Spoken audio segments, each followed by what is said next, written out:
In this video, I'll show you how to install a LISP file in AutoCAD so you can automate tasks and add useful custom commands.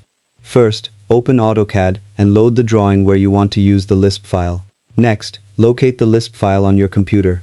The quickest method is to simply drag and drop the LISP file directly into the AutoCAD window.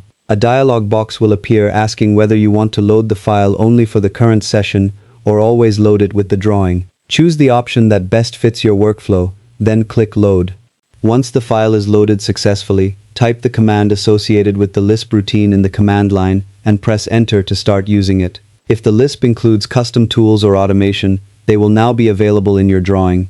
You can also load LISP files using the APPLOAD command if you prefer the traditional method. That's how easy it is to install and use a LISP file in AutoCAD. If you found this tutorial helpful, don't forget to like the video, subscribe for more AutoCAD